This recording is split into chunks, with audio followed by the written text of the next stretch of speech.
Thank you, Cabinet Secretary. And one follow-up question, if I may, convener. The Cabinet Secretary will be aware that of the RAAC issues that are present in North Lanarkshire Council area, the area where I represent. I'm not by any not saying by any means that it's the worst affected area, but there has been some high-profile situations related to RAAC. And what I wanted to know is there any direct support for councils like North Lanarkshire Council and other councils in terms of meeting deadlines and getting this work done? Thank you for the question. So I suppose we've been discussing cladding, and cladding is is an issue which comes from a tragic event where dishonesty, etc., has been uncovered, and which, as we've just discussed with Megan Gallagher, is going to be a significant programme with a significant price tag. And over the summer, hopefully you will have seen the government putting more tens of millions more money behind resolving the cladding issue across Scotland. Now compare that to RAAC. RAAC is it's a building standards issue. RAAC is a product which, when maintained properly, can remain usable and safe, and it is still used in countries throughout the world. So it is in a different realm to the cladding question. And when it comes to spend on that, as the government fulsomely backs the remediation of cladding across Scotland, hopefully it's apparent that public money simply cannot stretch in that scale to other potential issues. So the position on funding in respect of RAAC is that it is a homeowner's issue.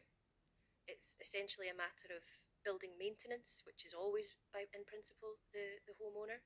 Now, in some cases that will be an individual, in some cases that will be a local authority or an RSL. And I have been clear that there will be no RAAC pot of money from the Scottish Government. We simply do not have the flexibility to provide that. There is only one government across the United Kingdom who has the flexibility to respond to unforeseen expenditure like that, and that's the UK government. That's why I'm pressing them to create a national RAAC fund, because it's present throughout the UK. These homes were sold under right to buy, which far predates the devolution era.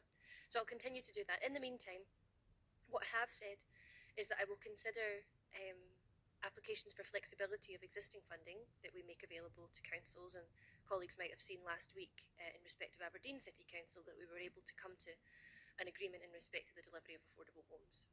So there will be no Scottish Government RAAC fund, but I will work with homeowners, be that individuals or councils and RSLs, to provide support and best practice and share learning, and also to consider flexibility of existing funds. That was a rather long answer, I'm sorry.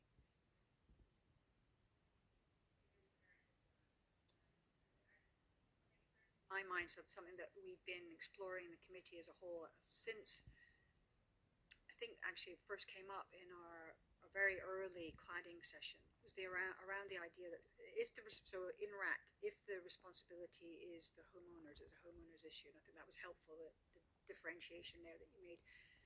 If it's a homeowner's responsibility, I can imagine that homeowners don't necessarily know what their homes are made of, and that's something that we've been discussing here, is do we need to get some kind of something set up where we actually know, not to kind of tiny details, but the general products that go into homes, so that when people buy a home, they know what they're buying, they know that there's RAAC in it, they know that it's clad in some particular material, so that people really start to understand that you're not just buying a home, but you actually need to maintain and operate it in a particular way because there's these materials involved, which I think is a very different, it's a different way of looking at home. I think many people are just used to buying a home and living in it.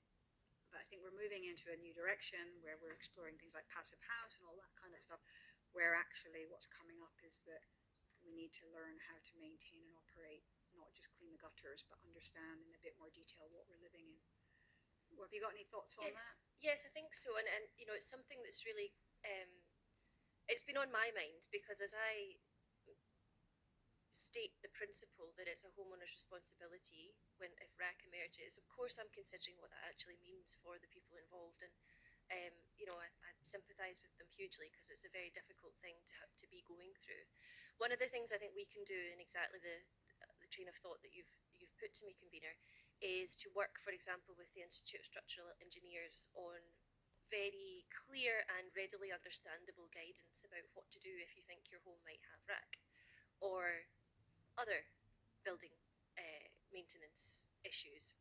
I recently created a RAAC and Housing Leadership Group, which I chair, and I bring the leaders of councils together with RSL, the heads of the RSLs and others to share best practice on what each council is doing, etc. And one of the things I'm very keen to use that forum to do is to bring the Institute of Structural Engineers guidance for housing, which is nearing completion, making sure there's a really clear understanding about what that suggests in respect of RAAC, make sure that councils are well equipped to inform householders on it, and then also bring people like UK Finance and the Institute of British Insurers, the Association of British Insurers, and ask questions like, now that we have this guidance, can we get to a position where we accept that if RAAC is present but RAAC has been remediated and it's now at green status, can that house be borrowed on?